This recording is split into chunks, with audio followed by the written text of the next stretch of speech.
กล้วยจ้ากล้วยกล้วยกล้วยบอมือนี้คือเงียบใช่ปะเอ้าพ่อใหญ่มาพี่มาพี่บักกล้วยบักกล้วยซอยคอยแน่พ่อใหญ่บักกล้วยงามงามเหลืองเหลืองมาพ่อใหญ่หวีเท่าไหร่ล่ะไม่ใหญ่มันก็หวีทอนี่แหละพ่อใหญ่โอ้คือมีแต่หวีงามๆแท้งามพ่อใหญ่เอาโลดหวีเท่าไหร่ล่ะเอากะหวีซ้ำเห็นนี่ล่ะพ่อใหญ่คอยเข้าใจอยู่คอยถามว่านี่นะนี่3 หวีนี่หวีเท่าไหร่หวีซ้ำเห็นนี่ล่ะทอนี่ล่ะพ่อใหญ่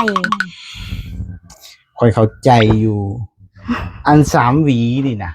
นี่3 หวีเนี่ยหวีเท่าไหร่ฮะเจ้าอยากได้หวีทอใดพ่อใหญ่มันก็ซ้ำกันได้คอยว่า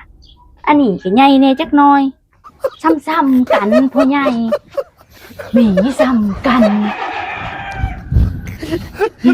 เอาบ่คอยถามว่าหวีจักบาทโอ้ยเจ้าสิถามว่าหวีจักบาทกับจักบาทตัวพ่อใหญ่หวีละ30 บาท3 หวีเลยเอาบ่หวีละ30 บาทแม่น3 หวี100แม่นี่3 หวีนี่3 หวี90บ่แม่นบ่แม่ใหญ่3 หวี90คือสิว่าสิ3 หวี100 3 หวีละ30ก็90ตัวแม่นบ่พ่อใหญ่เอากระถือกระตุ้มพ่อใหญ่